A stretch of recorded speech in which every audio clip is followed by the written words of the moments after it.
Bonjour, un retour très rapide sur les différents reportages qui ont été réalisés hier à Épinal le 2 octobre à l'occasion de la conférence de presse du collectif O88. Trois petits points.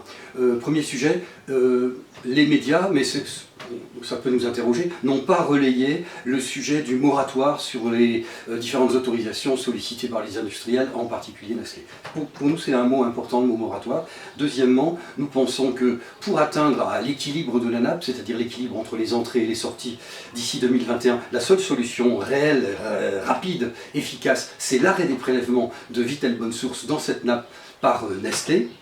Voilà, donc on aurait bien aimé que ça puisse figurer, je le répète aujourd'hui. Ensuite, la parole est donnée à Nestlé, ce qui est naturel.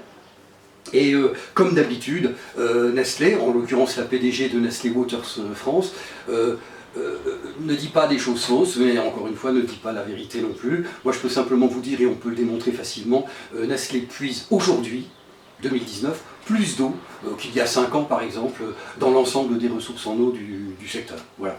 Donc il faudra en parler. Et puis troisième point, c'est quand même un très bon moment, c'est l'interview du préfet et de certains élus choisis finalement.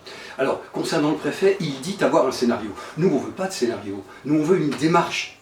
Et cette démarche, elle passe par une connaissance précise de la totalité des ressources en eau du secteur, ce dont personne ne dispose, à l'exception de Nestlé Waters. L'État ne dispose pas de la connaissance exacte des ressources du gîte A et du gîte B pour faire court.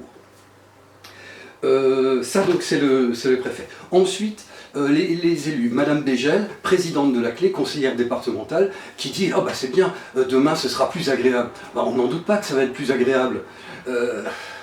Mais se pose-t-elle la question de la légitimité du conseil départemental et de sa personne elle-même pour continuer à porter ce projet? C'est une question. Ensuite, deux élus.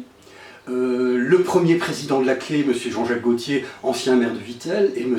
Franck Perry, maire actuel de Vittel, c'est les frères siamois de la formule « il faut réussir à concilier économie et écologie ». Alors, au nom de cette conciliation, ils acceptaient hier les transferts, un véritable écocide, et aujourd'hui, au nom de cette même formule, ils rejettent les transferts.